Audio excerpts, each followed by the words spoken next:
Hello everyone. आज का हमारा टॉपिक है माइकोबैक्टीरियम ट्यूबरकुलोसिस, जिसे टीबी भी कहते हैं। तो माइकोबैक्टीरियम ट्यूबरकुलोसिस एक पॉजिटिव एजेंट है, टीबी का एक बैक्टीरिया है।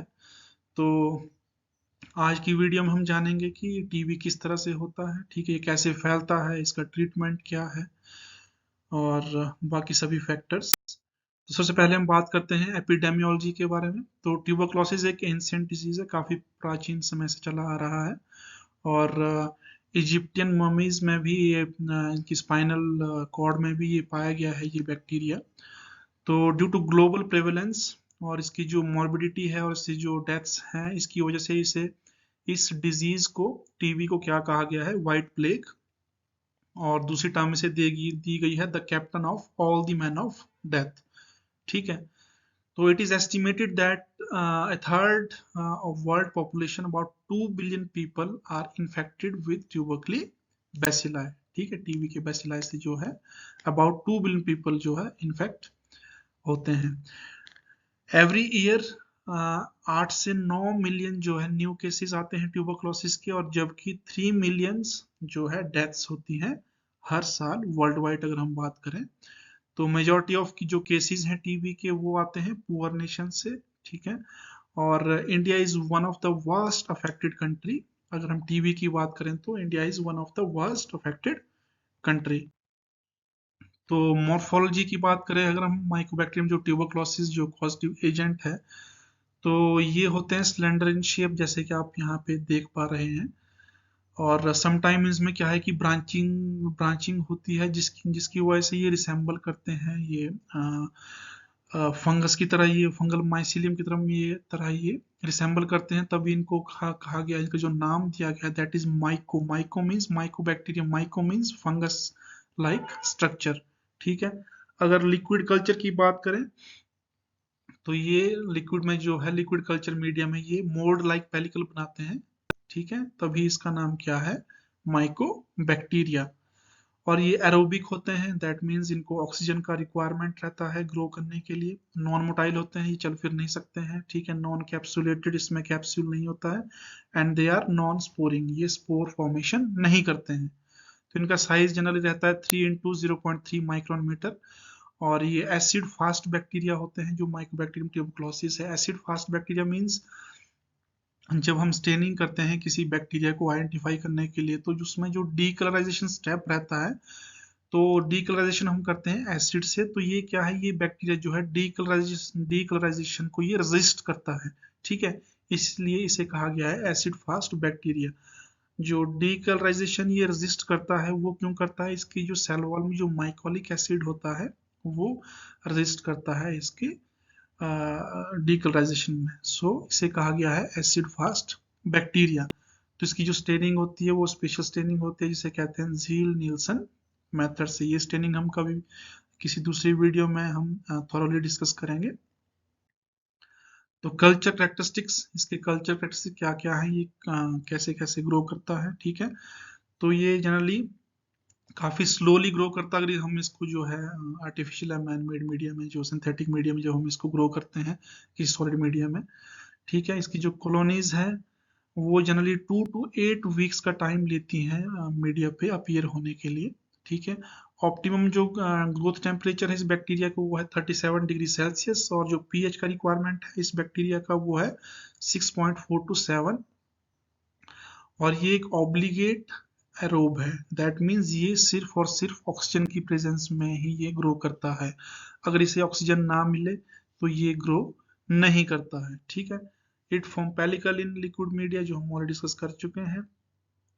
और ये जो मोस्टली जो बैक्टीरिया है माइकोबैक्टीरियम, ये ग्रो करता है एलजी मीडिया में, लोवेंस्टन जेंसन मीडिया, ये जो है वाइडली यूज्ड मीडिया है।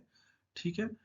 और जिसके रेकमेंड किया गया है आईयूएटी द्वारा, इंटरनेशनल यूनियन अगेंस्ट ट्यूबरकुलोसिस। ये जो यूनियन है इन्होंने ये रेकमेंड किया है कि ये जो मीडिया जो है जनरली इस कल्चरिंग के लिए हम उसको, या ग्रो करने के लिए इस मीडिया को, एलजी मीडिया को यूज कर सकते हैं। Colonies on solid media are generally creamy white dry rough, जो कि आप देख पा रहे हैं यहाँ पे सॉलिड मीडिया है तो ये क्रीमी वाइट कॉलोनीज हैं। ठीक है। इरेगुलर हैं, रफ हैं, विद रिंकल सरफेस। ठीक है। तो इसकी माइकोबैक्टीरियम की ये जो है कॉलोनीज हैं। बायोकेमिकल रिएक्शंस की अगर हम बात करें, क्योंकि जनरली क्या होता है कि जब भी सपोज बैक्टीरिया को हमें आइडेंटिफाई करना है तो हम बायोकेमिकल स्टेनिंग के बेस पे, फिर फर्दर हम बायोकेमिकल के बेस पे उनको जो है आइडेंटिफाई कर सकते हैं कि ये जो बैक्टीरिया है जो इन्फेक्शन कॉज कर रहा है ये माइकोबैक्टीरियम ट्यूबरकुलोसिस है। तो कुछ एक केमिकल्स होते हैं जिनके बेस पे हम क्या है उनकी रिएक्शन के बेस पे हम पता लगाते हैं कि ये कौन सा ऑर्गेनिज्म है। तो अगर हम इसकी बायोकेमिकल रिएक्शंस की बात करें तो माइकोबैक्टीरियम ट्यूबरकुलोसिस जो है ये कैटालेज पॉजिटिव होते हैं, ठीक है, और इट इज पेरोक्सीडेज पॉजिटिव, ठीक है, niacin test is also positive, ठीक है, aryl sulphate test is negative for this bacteria and neutral red test is positive, nitrate reduction test is positive and amidase test is positive, except जो एक test है aryl sulphate test वो negative है, बाकी जो ये सभी टेस्ट है ये सारे ही इस ऑर्गेनिज्म के लिए पॉजिटिव आएंगे। तो अगर इस तरह के बायोकेमिकल रिएक्शंस आते हैं दैट मीन्स ये कंफर्म करता है कि हमारा जो सस्पेक्टेड जो ऑर्गेनिज्म है वो माइकोबैक्टीरियम ट्यूबरकुलोसिस है। टीबी फैक्ट्स, तो ट्यूबरकुलोसिस जो है वो इसका जो पॉजिटिव एजेंट है वो माइकोबैक्टीरियम ट्यूबरकुलोसिस है, ठीक है। फॉलोइंग इन्फेक्शन विद ट्यूबरकुली बैसिला, जब टीबी का जो इन्फेक्शन होता है तो क्या है कि delay type of hypersensitivity develop होती है to the bacillary protein that is tuberculin, ठीक है। जिस जिस भी किसी ह्यूमन बीइंग में जब इन्फेक्शन होता है टीबी का तो वो क्या है वो हाइपर सेंसिटिव हो जाते हैं अगर उनको ट्यूबरकुलिन का इंजेक्शन दिया जाए, ठीक है। दिस बैक्टीरिया यूजुअली अटैक ये लंग्स पे अटैक करता है, ठीक है, बट ये जो है अदर बॉडी पार्ट्स ये क्या है कि ये बैक्टीरिया ब्लड स्ट्रीम के थ्रू जो है बाकी body parts like brain, kidney और स्पाइंस में भी चला जाता है और उनको भी इन्फेक्ट करता है। तो फिर ये कहता है कि not every TB person is become sick of TB. अब क्या, अब मान लीजिए 10 लोगों के अंदर टीबी का बैक्टीरिया चला गया तो जरूरी नहीं है कि वो 10 के 10 इंसान जो है या ह्यूमन बींग है वो जो है इल हो जाएंगे या फिर टीबी की वजह से। अब जिसका इम्यून रिस्पॉन्स अच्छा होगा तो उसमें ये फिर उसमें ये डिजीज कॉज नहीं करते हैं, बट जिस भी ह्यूमन बीइंग का या पेशेंट जो भी होस्ट है अगर उसका जो है इम्यून सिस्टम जो है वीक है तो ये क्या करते हैं मल्टीप्लाई करते हैं और ये डिजीज प्रोड्यूस करते हैं। तो दो तरह के इसमें कंडीशंस रहती है that is latent TB infection और टीबी डिजीज। तो टाइप्स ऑफ टीबी इन्फेक्शन, तो लेटेंट टीबी इन्फेक्शन क्या है, when TB bacteria live in human body without making him और हर सिक, ठीक है, ये क्या है बॉडी के अंदर रहेगा बट उस इंसान को ये सिक नहीं करेगा, ठीक है, उसके अंदर डिजीज प्रोड्यूस नहीं करेगा क्योंकि उसका जो इम्यून रिस्पॉन्स है वो क्या है वो सफिशिएंट है उसको इन्फेक्शन को रोकने के लिए या फिर उस बैक्टीरिया को मल्टीप्लाई करने से रोकने के लिए, ठीक है। ऐसे पर्सन में they have no TB symptoms, they don't feel sick, ठीक है, वो बीमार फील नहीं करते हैं और वो इसको इन्फेक्शन को स्प्रेड भी नहीं करते हैं दूसरे लोगों में, ठीक है। बट अगर उनमें ट्यूबरकुलिन टेस्ट है वो उसमें पॉजिटिव आता है, स्किन टेस्ट अगर उनका किया जाए ऐसे पेशेंट्स का, and they may develop TB infection later if immune weakens, ठीक है, अगर उनका इम्यून सिस्टम जो है कम हो जाता है या वीक हो जाता है तो ऐसे में क्या है फिर टीबी इन्फेक्शन उनको हो जाता है और वो बीमार हो जाते हैं। दूसरी स्टेज है TB disease, when immune system weakens, जब इम्यून सिस्टम जो है किसी इंसान का कम हो जाता है या वीक हो जाता है तो वो जो है टीबी बैक्टीरिया जो उनके अंदर अभी तक वो नॉर्मल कंडीशन में था, ठीक है, डोमेंट कंडीशन में था, वो एकदम से एक्टिव हो जाता है और मल्टीप्लाई करना शुरू कर जाता है, ठीक है। तो ऐसे पेशेंट्स में क्या है कि ऐसे पेशेंट्स को 3 हफ्ते से 4 हफ्ते तक की खांसी उनको रहती है या फिर चेस्ट पेन रहेगा, वेट लॉस रहेगा, chills, fever, sweating at night, fatigue, blood in sputum and loss of appetite, ये सारी जो है सिम्टम्स उसमें नजर आने शुरू हो जाएंगे। वो ऐसे पेशेंट क्या है जनरली सिक फील करते हैं और ये क्या करते हैं कि दूसरे जो हेल्दी पर्सन हैं उनको भी जो है ट्रांसमिट करते हैं इन्फेक्शंस, और स्किन एंड ब्लड टेस्ट इनके लिए पॉजिटिव रहते हैं, एबनॉर्मल एक्सरेज रहेगा उनका चेस्ट का और उनको जो है इमीडिएट टीबी के ट्रीटमेंट का जरूरत रहेगा। अब है कि हाउ टीबी स्प्रेड, तो जनरली यहाँ पे जैसे हम देख सकते हैं कि ये एक इन्फेक्टेड पर्सन है, ये एक हेल्दी पर्सन है। अब अगर हम इन्फेक्टेड पर्सन के नज़दीक जाएंगे अगर इन्फेक्टेड पर्सन जो है बात करता है, खांसता है, स्नीजिंग करता है, ठीक है, तो उसमें क्या है, ड्रॉपलेट्स के थ्रू, ड्रॉपलेट्स में क्या है कि जो बैक्टीरिया रहेंगे, छोटे छोटे ड्रॉपलेट्स रहेंगे, वो ड्रॉपलेट्स जो है एयर के थ्रू जो हम सांस लेते हैं, तो एक हेल्दी पर्सन के अंदर वो ड्रॉपलेट्स चले जाते हैं जिनके अंदर वो बैक्टीरिया रहता है। ठीक है, इस तरह से वो एक हेल्दी पर्सन के अंदर चले जाते हैं। तो ये ड्रॉपलेट्स आप देख रहे हैं, इनके अंदर ये बैक्टीरिया है। ठीक है, ये जो है एक पेशेंट है जिसको टीबी हो रखा है। ठीक है, TB bacteria spread through air from infected person to other person. When a TB infected person cough, sneeze, speaks or sings, the TB bacteria can go into the air and infect nearby person. अब TV not spread by, TV कब नहीं होता है, shaking hands with infected person, sharing food और drink, ठीक है, या sharing toothbrush, तो इनसे टीवी नहीं होता है। पैथोजेनेसिस की अगर हम बात करें, ट्यूबरक्लोसिस की, ये किस तरह से डिजीज कॉज करता है, तो जैसे कि आप यहाँ देख रहे हैं, ये एक इन्फेक्टेड पर्सन है जो टीबी से इन्फेक्टेड है। ठीक है, ये खांसा या फिर स्नीजिंग किया या जो भी है, तो इसने क्या है कि बाहर ये ड्रॉपलेट्स, जिसमें कि ये बैक्टीरिया बाहर एयर में चले गए, ठीक है, ड्रॉपलेट्स के थ्रू, और फिर ये एक हेल्दी पर्सन में चले गए जो कि उसके नियर बाय एक हेल्दी पर्सन था, उसने जब इनहेल किया तो उसके अंदर ये चले गए। अब हेल्दी पर्सन के अंदर जाने के बाद उसमें जो लंग्स में जो मैक्रोफेजेस रहेंगे, जब इम्यून सिस्टम जब एक्टिवेट होगा, तो जो मैक्रोफेजेस हैं वो क्या करते हैं, इन बैक्टीरिया को वो है फैगोसाइटोसिस करके एनगल्फ कर देते हैं। ठीक है, एनगल्फ करने के बाद क्या एक जो है स्टेज आती है, ग्रेनुलोमा फॉर्मेशन हो जाती है यहाँ पे। ये एक इन्फ्लामेटरी रिएक्शन टाइप होता है जिसमें ये एक ग्रेनुलोमा सा वहाँ पे एक मास या फिर इन्फ्लामेटरी एक मार्क सा बन जाता है। ठीक है, जिसमें ये एपिथेलॉइड सेल रहते हैं, और इसके अंदर में क्या है, ये अंदर में आप जो है टीबी के माइकोबैक्टीरियम ट्यूबरक्लोसिस जो बैक्टीरिया है वो अंदर रहते हैं। ठीक है, और ये फिर जाके आगे जब ये ब्रेक होता है ये, तो इससे क्या है, फिर ये बैक्टीरिया निकल के बाहर चले जाते हैं। ठीक है, और ये फिर कफ के थ्रू या स्नीज के थ्रू फिर ये बाहर हवा में ड्रॉपलेट्स के थ्रू चले जाते हैं। फिर से ये क्या है, एक हेल्दी पर्सन को इन्फेक्ट करते हैं। इस तरह से ये साइकिल जो है चलता रहता है। ठीक है, तो इसमें जो एक ग्रेनुलोमा फॉर्मेशन है, ये एक इम्पॉर्टेंट पार्ट है। जो ग्रेनुलोमा फॉर्मेशन, ये एक जैसे जब भी इम्यून रिस्पॉन्स होता है, तो ये एक इन्फ्लामेटरी एक जो एक बनाता है वहाँ पे। ठीक है, तो उसे कहते हैं ग्रेनुलोमा। तो ये ग्रेनुलोमा का एक इसका यहाँ पे दिखाया गया है, ये ग्रेनुलोमा है। इसमें आप देख सकते हैं ये नेक्रोटिक टिश्यू हैं जो इस तरह से दिख रहे हैं। ये फाइब्रोब्लास्ट हैं जो ये इस तरह से आपको इधर दिख रहे हैं। ये माइकोबैक्टीरियम ट्यूबरक्लोसिस है जो बैक्टीरिया आपको यहाँ पे दिख रहे हैं। ठीक है, ये एपिथेलॉइड सेल्स हैं, और ये मैक्रोफेजेस हैं जो यहाँ पे आप देख सकते हैं, ये 3 या 4। ठीक है, और मल्टी न्यूक्लिएटेड जाइंट सेल, ये मल्टी न्यूक्लिएटेड जाइंट सेल्स हैं। ठीक है, ये इधर जो आप देख रहे हैं ये मल्टी न्यूक्लिएटेड जाइंट सेल्स हैं। तो इस तरह से ये एक सेलुलर इन्फिल्ट्रेट बन जाता है। ठीक है, जो कोलैबोरेटली क्या करता है, इसके अंदर जो है बैक्टीरिया रहता है, माइकोबैक्टीरियम ट्यूबरक्लोसिस। ठीक है, फिर ये जब रप्चर होता है तो इससे जो है ये निकल के बैक्टीरिया बाहर आ जाता है। तो ये टाइप्स हैं पल्मोनरी ट्यूबरक्लोसिस के। ठीक है, तो जैसे कि ये मिलियरी ट्यूबरक्लोसिस है, इसमें आप देख सकते हैं कि पूरे लंग्स में ये फैल गया है। ठीक है, और जैसे इन्फिल्ट्रेटिव ट्यूबरक्लोसिस है, केसेस निमोनिया है, कैविटी ट्यूबरक्लोसिस में कैविटी सी बन जाती है, फाइब्रस कैवर्नस ट्यूबरक्लोसिस है। ठीक है, प्लूरोनिमोनिया है, डिसेमिनेटेड है, नीडस ट्यूबरक्लोसिस है, ट्यूबरक्लोमा है। तो ये डिफरेंट डिफरेंट स्टेजेस हैं, डिफरेंट डिफरेंट टाइप्स है ट्यूबरक्लोसिस की। कई में ये कैविटी बन जाती है, कई में जैसे यहाँ पे कहा नीडस, नीडस एक 1 सेंटीमीटर का एक इन्फ्लामेशन टाइप वहाँ पे बन जाता है।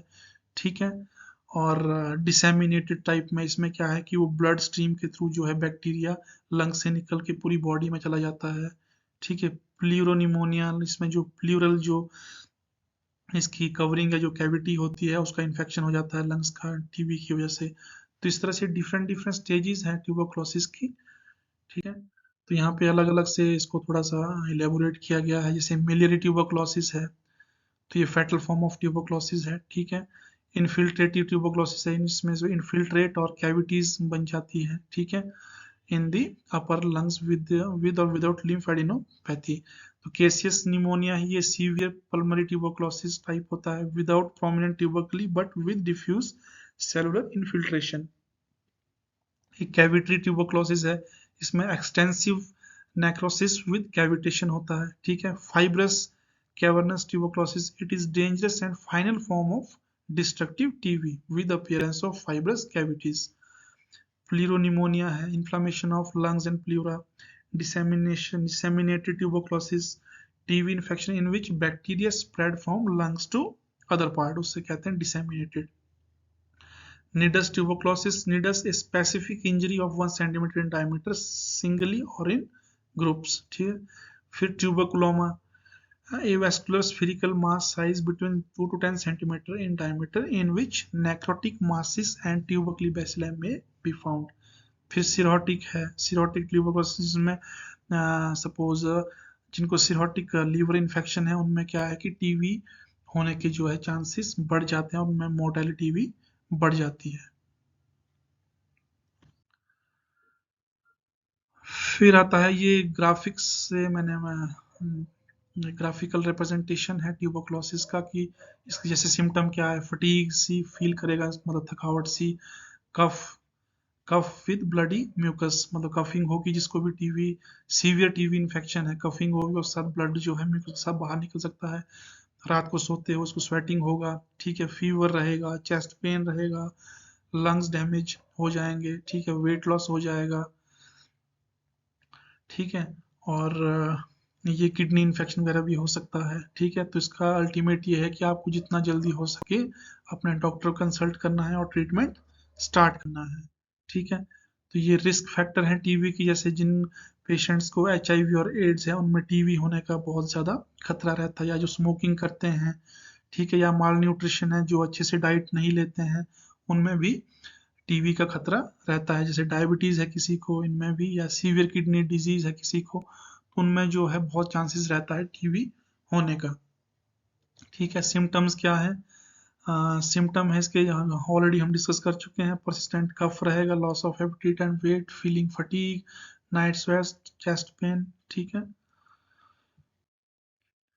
टेस्ट अब है कि ऐसे कौन से टेस्ट है जिससे हम टीबी को डिटेक्ट कर सकते हैं। तो टीबी को डिटेक्ट करने के लिए सबसे पहले आता है टीबी स्किन टेस्ट, उसको मैंटॉक्स ट्यूबरकुलिन टेस्ट भी कहते हैं।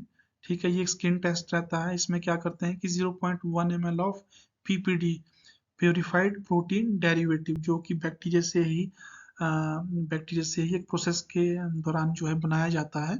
ठीक है, माइकोबैक्टीरियम से ही ये बनाया जाता है प्रोटीन डेरिवेटिव, जिसमें कि 5 ट्यूबरकुलिन यूनिट्स होते हैं। ठीक है, ये जो है इंट्राडर्मली जो है इंजेक्ट किया जाता है 4 आर्म पे। ठीक, जैसे कि आप यहाँ पे देख रहे हैं ये 4 आर्म है, तो यहाँ पे जैसे इंजेक्ट किया गया उसको, तो अब क्या है कि injection site is examined. Injection site को जो है 2 से 3 दिन के 48 टू 72 आवर्स के बाद उसे जो है ऑब्जर्व किया जाता है जहाँ पे साइट ऑफ इंजेक्शन को। तो वहाँ पे जो है इंडिया अगर तो पेशेंट के अंदर टीबी इन्फेक्शन है तो उसमें क्या है कि इंड्यूरेशन आएगा स्किन पे। इंड्यूरेशन मींस एक हाइपर सेंसिटिविटी रहेगी जिसकी वजह से वहाँ इंड्यूरेशन आएगा। इंड्यूरेशन मींस वहाँ रेडनेस सी आएगी जहाँ पे इंजेक्शन दिया था ट्यूबरकुल इंजेक्शन का। ठीक है, अब अगर उसका इंड्यूरेशन जो है लेस देन 5 मिलीमीटर है, फिर ये हम जो है स्केल के थ्रू इसको मेजर करते हैं। अगर इसका इंड्यूरेशन मींस जो वहाँ पे हार्डनिंग ऑफ स्किन हो गई है इंजेक्शन साइट पे, और जो रेडनेस है उसका जो हम इंड्यूरेशन अगर उसका लेस देन 5 मिलीमीटर है तो वो नेगेटिव माना जाएगा उस रिएक्शंस को, दैट मीन्स उसमें कोई टीबी इन्फेक्शन नहीं है पेशेंट में। अगर इंड्यूरेशन ग्रेटर देन 10 मिलीमीटर है तो दैट मीन्स वो पेशेंट जो है पॉजिटिव है, दैट मीन्स उस पेशेंट के अंदर जो है टीबी का बैक्टीरिया है, उसको टीबी इन्फेक्शन है। ठीक है, और अगर इंड्यूरेशन 6 से 9 के बीच है तब उस केस में एक ये रहेगा, उसको पेशेंट को जो है क्लियरली हम कह नहीं सकते उसको इन्फेक्शन है या नहीं। ठीक है, तो ये 4 आर्म है। ठीक है, ये नेगेटिव रिएक्शन इस तरह से रहेगा कि बहुत हल्का सा साइन आपको लगेगा इंजेक्शन साइट पे। ठीक है, हल्की सी रेडनेस रहेगी और बहुत थोड़ी सी रेडनेस दिखेगी आपको, तो ये एक नेगेटिव रिएक्शन है। ठीक है, अगर इंजेक्शन साइट पे जो है डायमीटर 2 to 4 मिलीमीटर है तो वो डाउटफुल रिएक्शन रहता है कि उस पेशेंट को टीबी इन्फेक्शन है या नहीं, ठीक है। तो अगर डायमीटर जो है 4 to 9 मिलीमीटर रहता है या फिर 10 to 15 मिलीमीटर रहता है या मोर देन 15 रहता है तो वो एक पॉजिटिव रिएक्शन उसको जो है कंसीडर किया जाता है। दैट मीन्स उस पेशेंट्स को जो है टीबी इन्फेक्शन है। और अगर उससे ज़्यादा जाता है तो वो एक तरह से कंफर्म ही हो जाता है कि उसको टीबी इन्फेक्शन है, तो उसको हाइपर अर्जिक रिएक्शन कहते हैं, जिसमें डायमीटर ओवर 17 मिलीमीटर या फिर उससे ज़्यादा रहता है, ठीक है। तो स्किन टेस्ट सबसे पहला एक डायग्नोस्टिक हम डायग्नोज कर सकते हैं स्किन टेस्ट से, ठीक है। इसमें क्या है कि इंजेक्शन देते हैं प्योरीफाइड प्रोटीन डेरिवेटिव का, जो कि बना होता है माइकोबैक्टीरियम से ही एक प्रोसेस के दौरान, ठीक है। उसका हम प्रोटीन लेते हैं, ठीक है, और 0.1 ml हम देते हैं बाजू में, ठीक है। फिर हम उसको जो है 2 से 3 दिन के बाद जो ऑब्जर्व करते हैं कि किस तरह का रिएक्शन आया। अगर रिएक्शन आएगा तो हम उसको क्या करते हैं, स्केल से मेजर करते हैं, ठीक है। टेस्ट टू डिटेक्ट, फिर दूसरे टेस्ट क्या क्या हैं, ब्लड टेस्ट भी हैं, ठीक है। ड्यूरिंग टीबी इन्फेक्शन जो है साइटोकाइंस रिलीज होते हैं, ठीक है। जब भी टीबी इन्फेक्शन होता है तो साइटोकाइन रिलीज होते हैं। तो फिर क्या होता है, जब साइटोकाइन रिलीज होते हैं तो हम क्या करते हैं, उनको डिटेक्ट करते हैं। IgRA टेस्ट होता है, उससे हम क्या करते हैं, डिटेक्ट करते हैं कि ये साइटोकाइंस जो है बॉडी में रिलीज हुए हैं, ठीक है। और फिर माइक्रोस्कोपी से हम कर सकते हैं, माइक्रोस्कोप में स्पुटम सैंपल लेके उसको प्रोसेस करके हम उसके जो है स्टेनिंग कर सकते हैं जील नेल्सन मेथड से, या उसको एसिड फास्ट स्टेनिंग कहते हैं। तो उसमें वो पिंक या ब्राइट से दिखेंगे जब हम उनको माइक्रोस्कोप के अंडर में ऑब्जर्व करेंगे, ठीक है। और रेज्ड ESR, तो इस तरह के जो पेशेंट हैं उनमें अगर हम ESR टेस्ट करेंगे तो उनमें जो है हम ESR रेट जो है काफ़ी हाई रहेगा, ठीक है। और PCR से भी हम जो है माइकोबैक्टीरियम ट्यूबरकुलोसिस का DNA को जो है आइडेंटिफाई कर सकते हैं। और कल्चरिंग ऑफ स्पुटम सैंपल हम कर सकते हैं LJ मीडिया पे।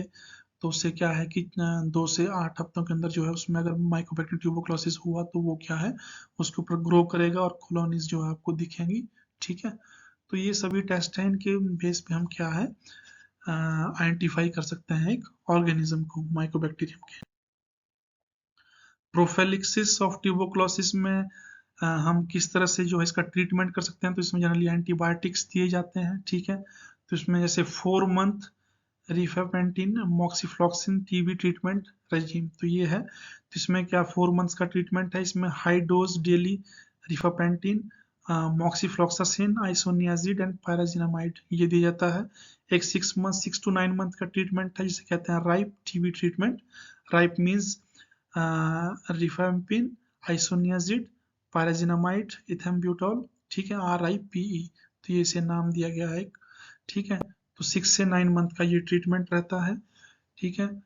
तो BCG वैक्सीनेशन, जो न्यू बॉर्न बेबीज हैं उनमें जो है BCG वैक्सीनेशन मैंडेटरी है, ठीक है, सो दैट कि उनको फ्यूचर में टीबी का इन्फेक्शन ना हो। तो डॉट्स है एक directly observe therapy under supervision, ये जो है टीबी के पेशेंट्स के लिए ये जो है थेरेपी दी गई है, so that directly observed therapy and supervision become important while treating TB patient, as DOT strategy can prevent drug resistance problem by ensuring patient compliance। इसमें क्या है कि पेशेंट को जो है डॉक्टर की देख रेख में जो है डेली के डेली जो है जो भी ये सभी एंटीबायोटिक्स है ये दी जाती है, सो दैट कि कोई भी ये एंटीबायोटिक मिस ना हो और किसी भी तरह का रेजिस्टेंस जो है उनके अंदर प्रोड्यूस ना हो ऐसे पेशेंट्स के अंदर, तो उसे कहते हैं डॉट्स, ठीक है। तो आज की वीडियो में इतना ही। अगर आपको मेरा ये वीडियो पसंद आया होगा या इन्फॉर्मेटिव लगा है तो आप मेरे चैनल को लाइक सब्सक्राइब और शेयर कर सकते हैं, और जल्द ही मिलेंगे इसी तरह की कुछ और वीडियोस के साथ। तब तक till then good bye, take care, thanks.